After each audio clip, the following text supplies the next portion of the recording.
الحمدللہ رب العالمین والصلاة والسلام علی خاتم النبیین اما بعد فاعوذ باللہ من الشیطان الرجیم بسم اللہ الرحمن الرحیم الصلاة والسلام علیک یا رسول اللہ وعلی آلک واصحابک یا حبیب اللہ الصلاة والسلام علیک یا نبی اللہ وعلی آلک واصحابک یا نور اللہ۔ بیٹے اسلامی بھائیوں، درود پاک پڑھنے کے بے شمار فضائل و برکات ہیں۔ بہت سارے فضائل درود پاک کے ملتے ہیں اور بڑی خوبصورت احادیث بھی ہمیں فضائل درود میں ملتی ہیں۔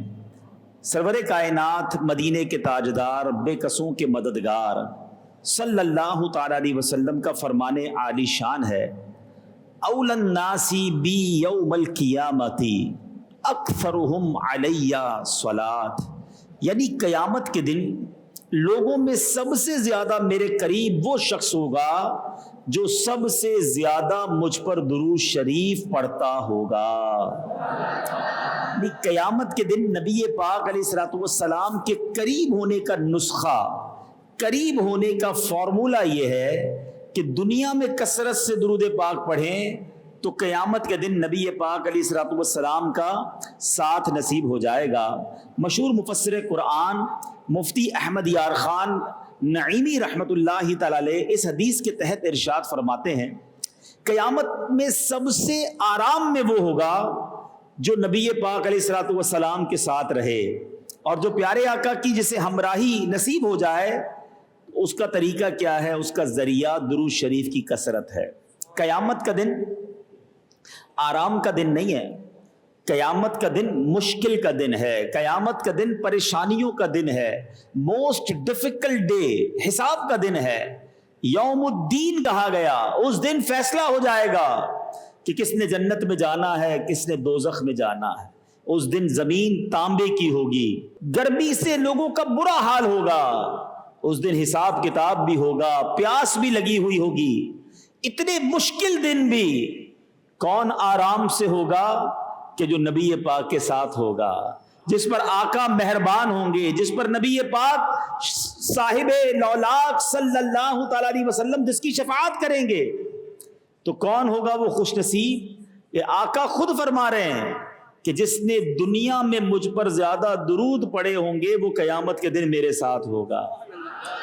تو آپ اور میں اپنی عادت بنائیں، چلتے پھرتے اٹھتے بیٹھتے زیادہ سے زیادہ درود پاک پڑھتے رہیں تاکہ بروز قیامت نبی پاک کا ساتھ نصیب ہو جائے، کیونکہ اس دن کی مشکل آسان نہیں ہوگی، اس دن کی مشکل بڑی مشکل ہوگی۔ قیامت کے دن یہ سورج ابھی ہم سے لاکھوں میل دور ہے، قیامت کے دن 1.25 میل دور ہوگا، زمین تانبے کی ہوگی۔ اس دن کیسے میرے میٹھے اسلامی بھائیوں گرمی ہم برداشت کر سکیں گے؟ اس دن کی پیاس کیسے برداشت کریں گے؟ تو اس دن میرے آقا اپنے غلاموں کو اپنے ہاتھوں سے جام کوثر عطا فرمائیں گے۔ ادھر پیاس لگتی ہے، ہم کیا کہتے ہیں؟ ذرا پانی پلا دو، تھوڑی دیر بعد پھر پیاس لگتی ہے، یار پھر پانی پلاؤ۔ یعنی یہاں گرمی میں بار بار پانی پینا پڑتا ہے، سوچئے قیامت کے دن کی گرمی میں کتنی بار پانی پینا پڑے گا۔ مگر میں آپ کو کمال کی بات بتاؤں، جو حوض کوثر ہے نا، میرے آقا اپنے غلاموں کو جو پانی پلائیں گے وہ جام کوثر کیسا ہوگا کہ جس کے بارے میں حدیث کے الفاظ ہیں، یہ وہ شربت ہوگا جس کو ایک بار کوئی پی لے اسے پھر کبھی پیاس ہی نہیں لگے گی۔ ٹھنڈا ٹھنڈا میٹھا میٹھا، پیتے ہم ہیں پلاتے یہ ہیں۔ آقا پلائیں گے نا انشاءاللہ، اور سرکار کی عطا سے ہم پیئیں گے انشاءاللہ۔ قریب ہوں گے تو سارے کام صحیح ہو جائیں گے۔ بیٹے اسلامی بھائیوں، آج ہم جس موضوع پر چند باتیں سنیں گے وہ موضوع بہت زبردست اور ہم سب کے لیے بڑا اہم ہے۔ جنت عطا فرمانے والے آقا، لا مکان کی سیر کرنے والے صلی اللہ تعالیٰ علیہ وسلم کی بارگاہ میں قبول اسلام کے لیے جوک در جوک لوگ آتے تھے۔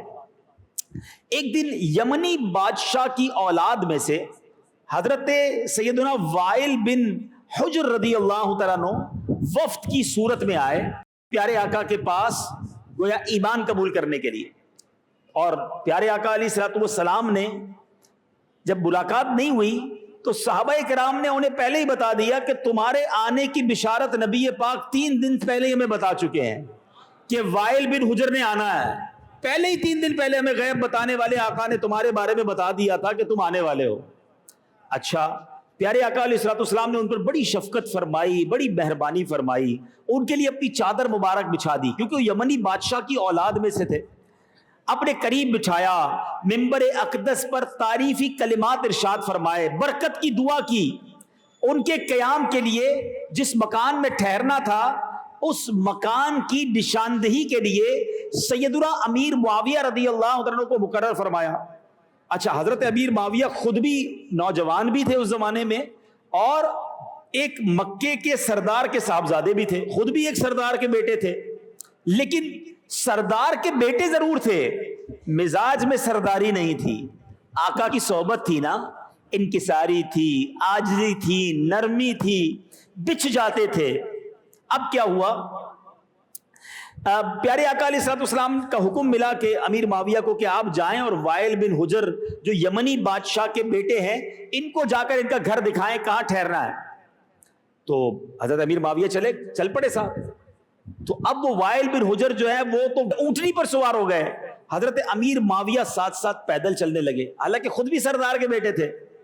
اب بہت گرمی تھی، عرب کی گرمی بڑی مشہور ہے. ساتھ چلتے حضرت امیر معاویہ نے کہا کہ حضور اب تو میرے پاؤں جلنے لگے ہیں، بہت گرمی ہے، آپ مجھے اپنے ساتھ بٹھا لیں. تو وائل بن حجر جو ابھی نئے ایمان لائے تھے، بالکل نیو مسلم گویا ہوئے تھے، تو وہ انہوں نے صاف انکار کر دیا کہ نہیں، میں اپنے ساتھ نہیں بٹھاؤں گا، یہ بادشاہ کا بیٹا ہوتا ہے، اس کا سٹائل اور تھا. تو کہا حضور اچھا پھر ایسا کرے چپل ہی پہننے کے لیے دے دے، میرے پیر بھی جل گئے ہیں. وائل بن حجر نے کہا کہ تم ان لوگوں میں سے نہیں جو بادشاہوں کا لباس پہن سکو.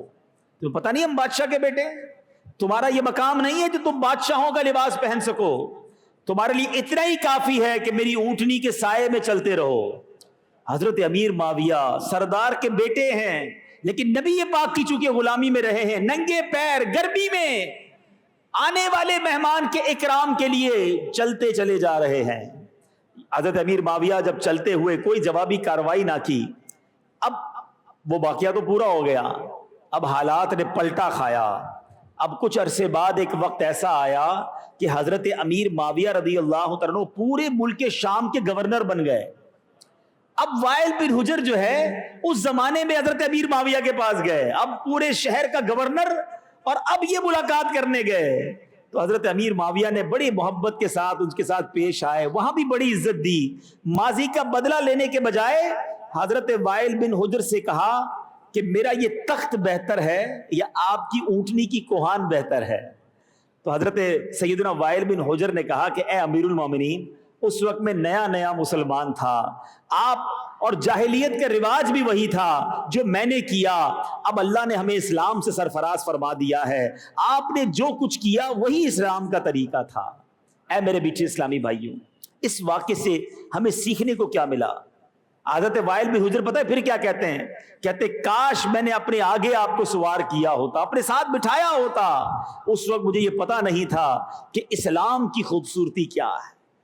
چونکہ میں سندھ آیا ہوں، اور سندھ میں بھی یہ ایک رواج، ایک انداز موجود ہے کہ اگر کوئی وڈیرا ہے، اگر کوئی مالدار ہے، اگر کوئی قبیلے کا سردار ہے، یہ بڑی عزت کی بات ہے. یہ قبیلے کے سردار نبی پاک کے دور سے موجود رہے ہیں. اس زمانے میں بھی لوگ قبیلوں کے سردار ہوتے تھے، مگر جب اسلام آیا تو اسلام نے ہمیں یہ درس دیا کہ تکبر نہیں کرنا، ظلم نہیں کرنا، اپنے آپ کو بڑا نہیں سمجھنا ہے. اللہ کے حبیب علیہ الصلوۃ والسلام نے جس طرح لوگوں کے ساتھ گھل مل کر زندگی گزاری ہے، ہمیں بھی ایسے ہی لوگوں کے ساتھ پیش آنا ہے. ایک طرف تو ہم کہتے ہیں کہ ہم نبی پاک کے غلام ہیں، آقا کے امتی ہیں، سرکار کی غلاموں کے غلام ہیں، اور دوسری طرف ہم لوگوں کو بھی اپنا غلام سمجھ رہے ہیں. آقا کے امتی پر جناب روب جماتے ہیں. ایسا بھی ہوتا ہے کہ ظلم کرتے ہیں لوگ. نہیں میرے بیٹے اسلامی بھائیوں، اگر آپ کسی وجہ سے اپنے قبیلے کے سردار ہیں، وڈیرے ہیں، یا زمیندار ہیں، یا اللہ نے کوئی مقام دیا ہے، تو یاد رکھنا وَتُعِزُّ مَن تَشَاءُ وَتُذِلُّ مَن تَشَاءُ. اللہ جسے چاہے عزت دے، وہ جسے چاہے ذلت دے. کبھی اپنے مال پر، اپنی زمین پر، اپنے عہدے پر مت اترانا. اسلام ہمیں نرمی کا، عاجزی کا، لوگوں کے ساتھ اچھے رویے کا درس دیتا ہے. سبحان اللہ. معلوم ہوا کہ ہمارے آقا علیہ الصلوۃ والسلام کے صحابہ تحمل مزاج والے، یعنی نرم مزاج ہوتے تھے. ہمارے آقا کے صحابہ محبت بھرا سلوک کرنے والے ہوتے. ہمارے آقا کے صحابہ عاجزی اور انکساری کے پیکر ہوتے. ہمارے آقا کے صحابہ صبر و تحمل کے عادی ہوتے. ہمارے آقا کے صحابہ مہربان ہوتے. ہمارے آقا کے صحابہ برے سلوک پر بھی اچھا سلوک کیا کرتے. ہمارے آقا کے صحابہ برائی کا بدلہ بھی اچھائی سے دیا کرتے. ہمارے آقا کے صحابہ حلیم اور بردبار ہوتے. ہمارے آقا کے صحابہ بدلہ لینے کے بجائے معاف کر دینے والے ہوتے. اب بتائیے اے صحابہ کے غلاموں، اہل بیت اطہار اور صحابہ کی محبت کی باتیں کرنے والوں، کیا ہم ایسے ہیں؟ ہمارے ساتھ کوئی برا برتاؤ کرے، ہمارے ساتھ کوئی بدتمیزی کرے، ہمارا انداز کیا ہوتا ہے؟ اے میرے میٹھے اسلامی بھائیوں، بزرگوں کی باتیں تو ہم بڑی کرتے ہیں. عبداللہ شاہ صابی رحمۃ اللہ تعالی علیہ اور مکلی میں نہ جانے کتنے مزارات اولیاء ہیں، مگر ان مزارات سے ہم محبت کیا کرتے ہیں؟ وہاں جا کے فاتحہ پڑھتے ہیں.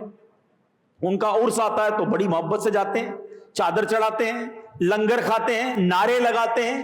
یہ کام اچھے ہیں، اگر جائز طریقے سے ہو کرنے چاہیے. لیکن کیا بزرگوں سے محبت یہی ہے بس؟ جیسی انہوں نے زندگی گزاری، کیا ہم نے ایسی زندگی گزارنے کی کوشش کی؟ وہ نرم، ہم غصے والے. وہ معاف کرنے والے، ہم بدلہ لینے والے. وہ لوگوں کو درگزر کرنے والے، ہم ظلم کرنے والے. وہ پیاری پیاری باتیں کرنے والے، ہم گالیاں دینے والے. یہ کیسی غلامی ہے بزرگوں کی؟ وہ نمازیں 5 وقت نماز کے بعد تہجد بھی پڑھنے والے، ہم فرض نماز قضا کرنے والے. وہ قرآن کے حافظ، قرآن روزانہ پڑھنے والے، اور ہم قرآن بالکل نہ پڑھنے والے. آپ سوچئے نا کتنا دور ہے ہمارا تعلق بزرگوں سے. یہ کیسی محبت ہے، یہ کیسا پیار ہے. اور اب جیسے ماشاءاللہ ہم بزرگوں کی، صحابہ کی بات کر رہے ہیں، تو صحابہ کرام کا انداز تو یہ تھا.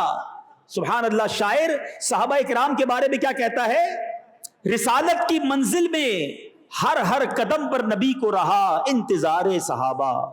انہی میں ہے صدیق و فاروق و عثمان، انہی میں ہے علی شہ سوار صحابہ. دو عالم نہ کیوں ہو نثار صحابہ، کہ ہے عرش منزل وقار صحابہ. خلافت، امامت، ولایت، کرامت، ہر ایک فضل پر اقتدار صحابہ. ایسا مرتبہ صحابہ کرام کا. اللہ تعالی ہمیں صحابہ کرام کی خیرات عطا فرمائے، ان کے نقش قدم پر چلنے والا بنائے. حضرت امیر معاویہ، ان کے بارے میں بھی کچھ سن لیں کہ آپ کا نام نامی اسم گرامی معاویہ ہے. آپ کی کنیت ابو عبد الرحمن. حضرت سیدنا امیر معاویہ کی ولادت نبی پاک کے اعلان نبوت سے 5 سال پہلے ہوئی. امیر معاویہ رضی اللہ تعالیٰ دراز قد تھے، لمبے قد والے تھے.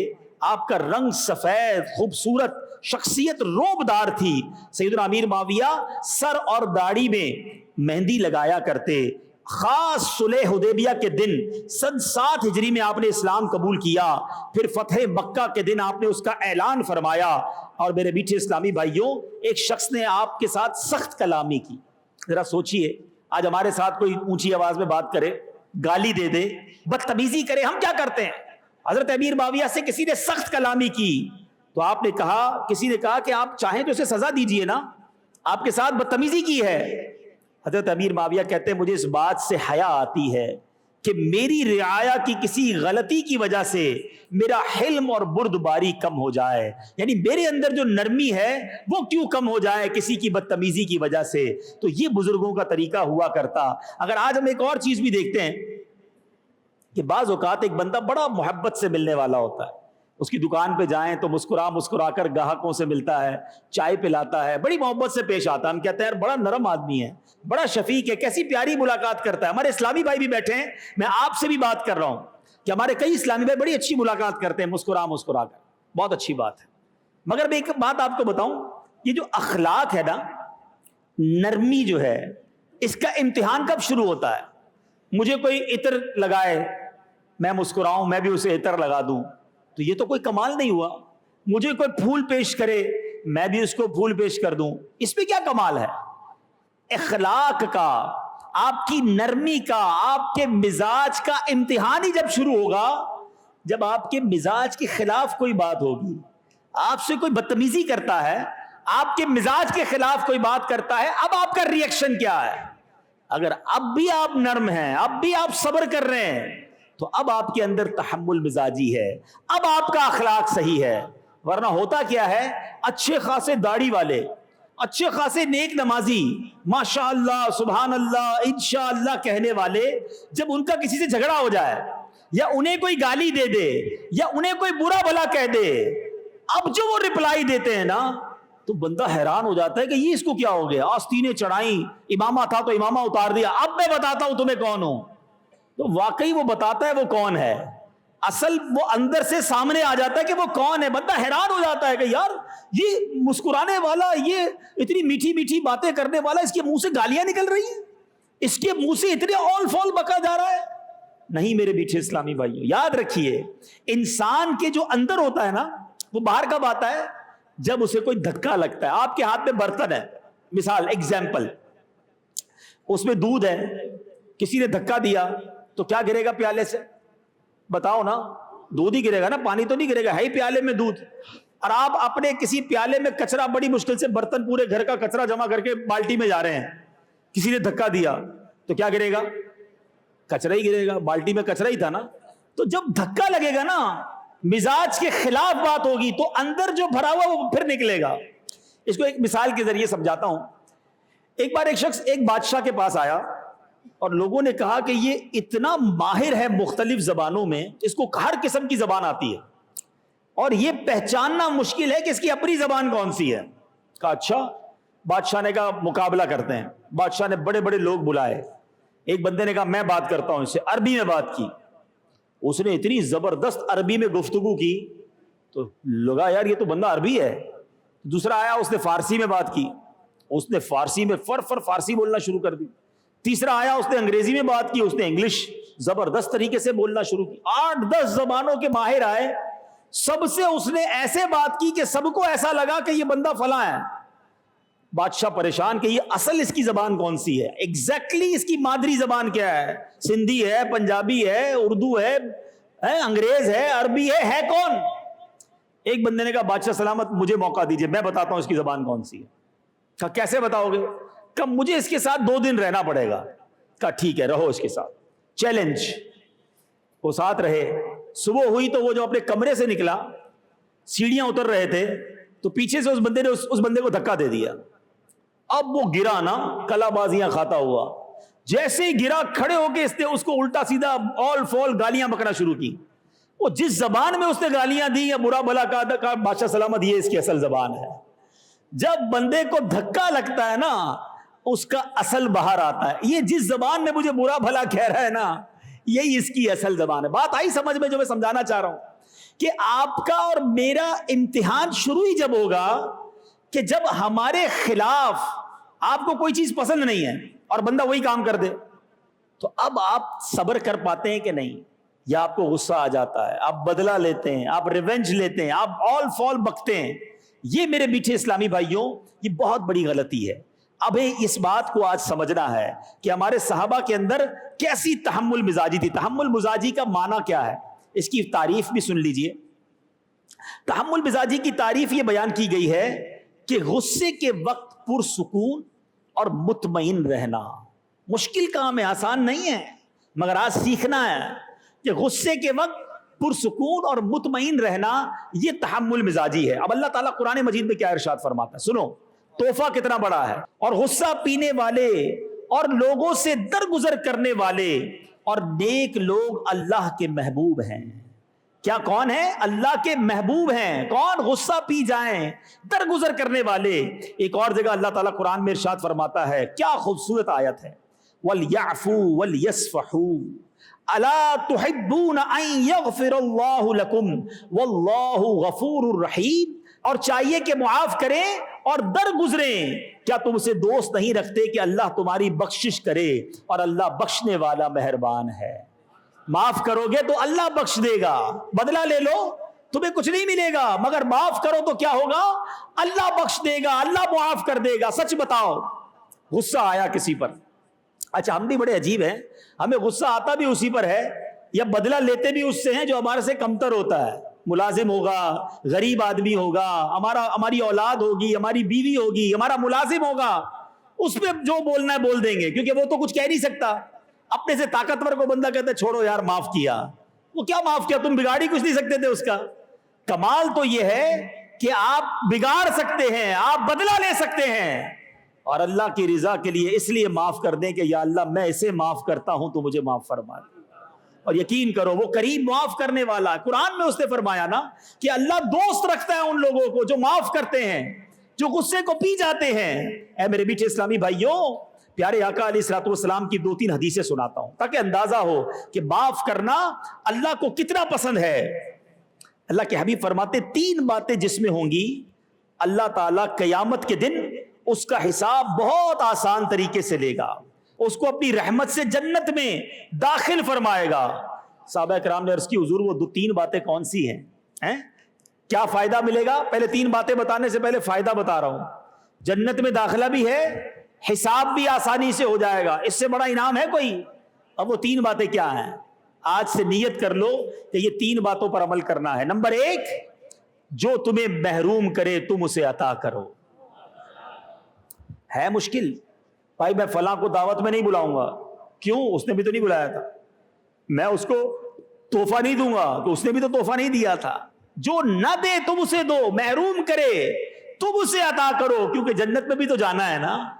کہ دوستیاں رشتہ داریاں خراب اس لیے ہو گئی کہ جناب اس نے شادی میں نہیں بلایا, ہم بھی نہیں بلائیں گے اس کی شادی میں, اپنے بچے کی شادی میں. نہیں, ایسا نہ کریں. جو محروم کرے تم اسے عطا کرو. دوسری بات, اللہ کے حبیب فرماتے جو تم سے تعلق توڑے تم اس سے تعلق جوڑو. ہیں انہوں نے, میں اپنے چچا کے گھر نہیں جاتا, میں اپنے ماموں کے گھر, لوگ کہتے ہیں نا میں فلاں کے گھر نہیں جاتا, کیوں؟ وہ بھی تو نہیں آتے ہمارے گھر. کئی سال ہو گئے ہم نے ان کے گھر جانا چھوڑ دیا, چھوٹی سی بات پر رشتہ داری توڑ دی ہے آپ نے. حالانکہ رشتہ داری جوڑنے والا, تعلق جوڑنے والا, اللہ کے حبیب فرماتے ہیں اللہ اس کو جنت میں داخل فرما دے گا. تیسری بات فرمایا جو تم پر ظلم کرے تم اسے معاف کر دو. یہ تینوں باتیں اگر اپنا لے, آج اگر میرے اس اجتماع میں, بیان میں جتنے یہاں موجود اسلامی بھائی یہ پیچھے تک بیٹھے ہیں, اگر کاش ہم یہ 3 عادتوں پر کوشش شروع کر دیں تو انشاءاللہ ہمارے لیے جنت بھی ہوگی اور حساب کتاب بھی آسان ہو جائے گا. نیت کرتے ہیں انشاءاللہ, میرے ساتھ دہرائیں, یاد بھی ہو جائے گا. جو تمہیں محروم کرے, پڑھے,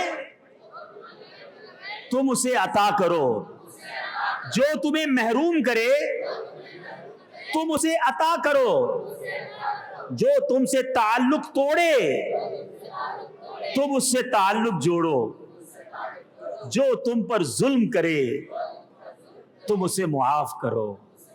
یہ یاد ہوگا نا تو پتہ ہی کیا ہوگا. ہوتا ہے, یقین کریں, اگر آپ کی یہ عادت بن گئی نا تو کبھی کبھی بڑا غصہ آئے گا, یار اس نے ایسا کام کیا. پھر خیال آئے گا جو تم سے محروم کرے تم اسے عطا کر دو. معاف, کوئی بات نہیں, غلطی ہوئی ہے نا, چھوڑو یار. کوئی بندہ آپ کے ساتھ اگنور کرے گا, آپ کو نہیں بلائے گا, آپ سے سیدھے منہ بات نہیں کرے گا, اپنی دعوت میں نہیں بلائے گا, دوسروں کو بلائے گا, آپ کو بڑا غصہ آئے گا. پھر یاد آ جائے گا جو تم سے تعلق توڑے تم اس سے تعلق جوڑو. کوئی بات نہیں یار, وہ تعلق توڑنا ہے, میں جوڑوں گا, مجھے جنت میں جانا ہے, مجھے بڑا ثواب چاہیے, مجھے بڑی رحمت چاہیے.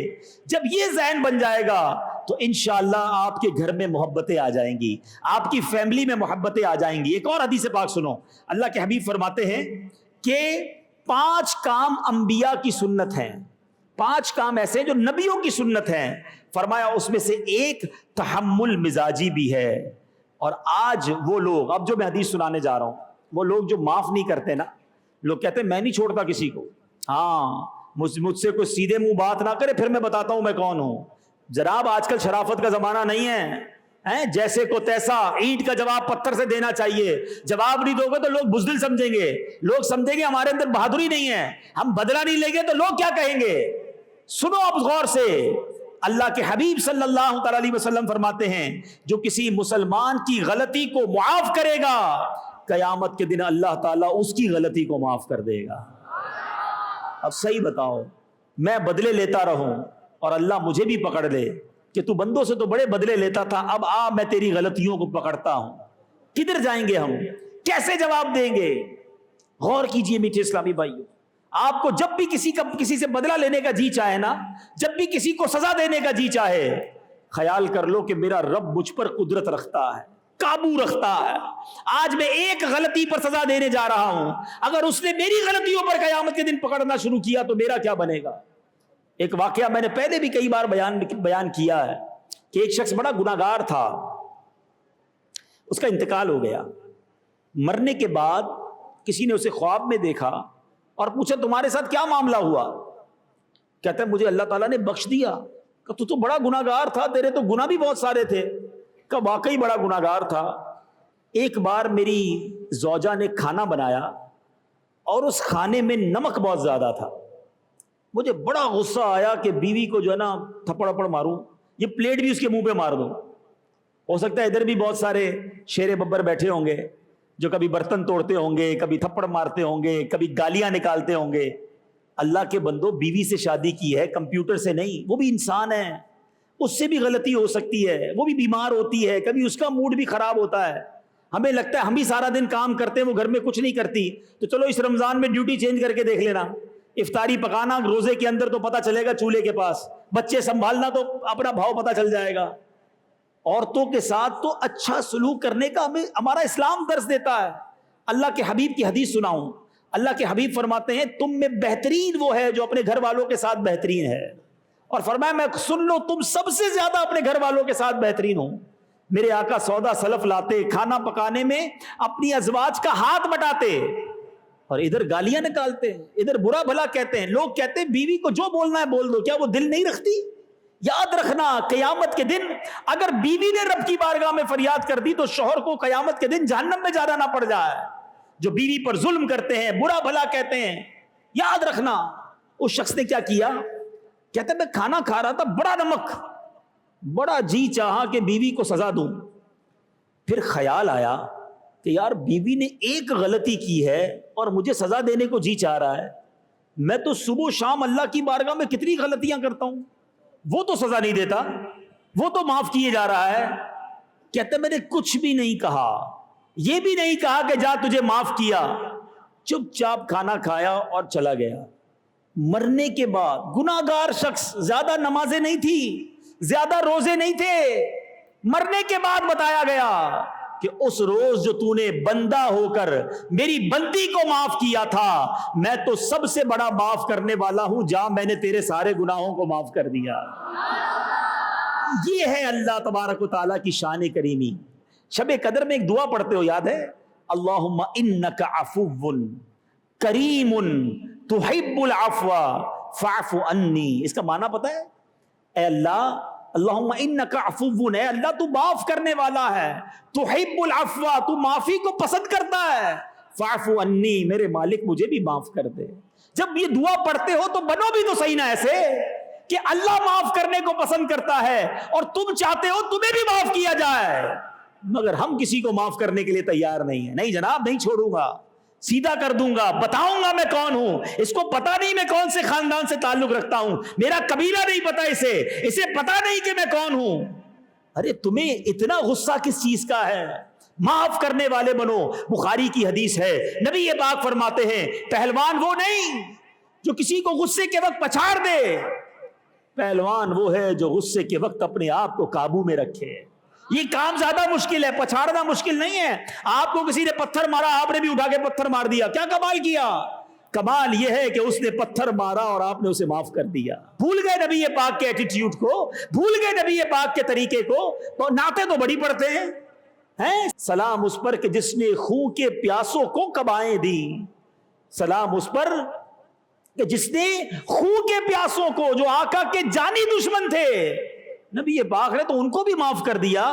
اور آپ کی گاڑی پہ کوئی ٹکر لگا دے تو آپ معاف کرنے کے لیے تیار نہیں ہیں، آپ کے پیر پہ کوئی پیر رکھ دے تو کہتے ہیں اندھے ہو گئے ہو، نظر نہیں آتا، بتاؤ میں کون ہوں۔ سائیکل ٹکرا دی بیچارے نے، غریب نے، تو اس کی سائیکل توڑنے کے لیے تیار ہو گئے۔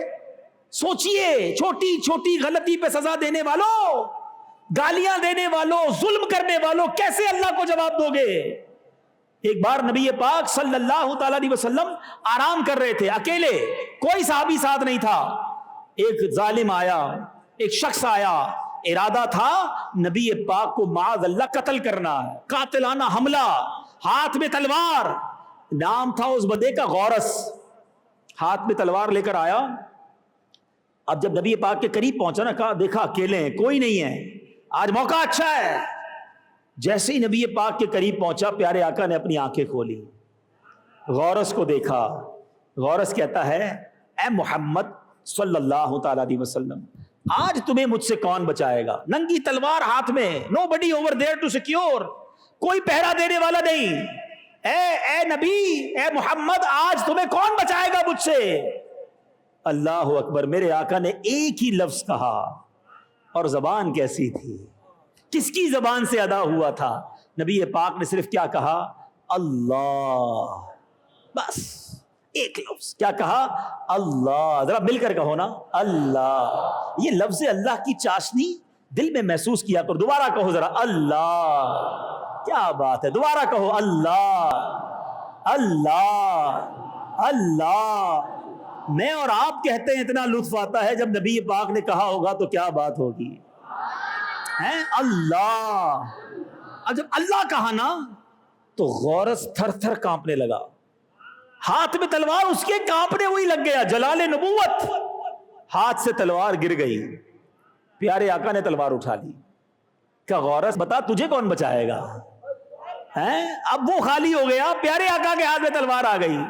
کہ حضور آپ کریم ہیں، آپ مہربان ہیں، آپ معاف کرنے والے ہیں. نبی پاک نے اسے بھی معاف فرما دیا. فائدہ کیا ہوا؟ غورس کو مار دیتے تھے تو وہ بھی جہنم میں جاتا، اس کی نسلیں بھی دشمن بن جاتی نا. معاف کیا اور کلمہ پڑھ کر مسلمان ہو گیا.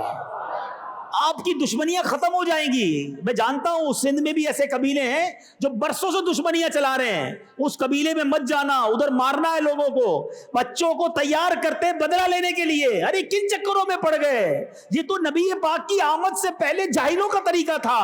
میرے آقا نے آ کر معافی درگزر اور قبیلوں کو ملا دیا. مگر آج بھی جہالت کی وجہ سے کئی قبیلے مسلمان کہلانے والے ایک دوسرے کے دشمن ہیں. نہیں میرے بیٹے اسلامی بھائیوں، اسلام اس کا درس نہیں دیتا. آپ معاف کریں، دشمن بھی دوست بن جائے گا، دشمن آپ کا بھائی بن جائے گا. یہ اسلام کا طریقہ ہے. تو آج سے نیت کرتے ہیں انشاءاللہ کہ ہم لوگوں کو معاف کریں گے. اگر کسی کی دل آزاری کی ہے نا تو آج معافی مانگ لینا، ورنہ قیامت کے دن پھنس جائیں گے. اس دن نیکیاں دینی پڑیں گی. میرے بیٹے اسلامی بھائیوں، ایک اور حدیث پاک بڑی ڈرا دینے والی ہے. حدیث پاک کا مضمون ہے، اللہ کرے آپ یاد کر لیں، ہے بڑی آسان، کہ جو معاف نہیں کرتا وہ معاف نہیں کیا جائے گا. جو رحم نہیں کرتا اس پر رحم نہیں کیا جائے گا. اسلام معافی کا، رحم دلی کا، درگزر کا درس دیتا ہے. مگر کئی لوگوں کو دیکھا ان کے دل بڑے سخت ہوتے ہیں، وہ نہیں کرتے معاف، وہ رحم بھی نہیں کرتے، جانوروں پر بھی رحم نہیں کرتے. امیر اہل سنت نے مدنی مذاکرے میں کمال کی بات فرمائی. آپ نے فرمایا کہ انسان سے زیادہ جانوروں پر رحم کرنا ضروری ہے، کیونکہ انسان پر اگر آپ ظلم کریں گے وہ کسی کو بتا تو سکے گا. جانور تو بے زبان ہوتا ہے، وہ کسی کو بتا بھی نہیں سکتا. مگر جانور پر تو ایسے ظلم کرتے ہیں، چلتے چلتے گدھا جا رہا ہے، گھوڑا جا رہا ہے، اس کو ڈنڈا مار دیں گے، پتھر مار دیں گے کتے کو. کیوں مارا آپ نے؟ پرندے کو اڑا دیں گے، اس کے انڈے توڑ دیں گے، اس کا گھونسلہ گرا دیں گے. یہ بے زبان ہے. اگر یہ اللہ کی بارگاہ میں فریاد کرے گا تو کیا کرو گے؟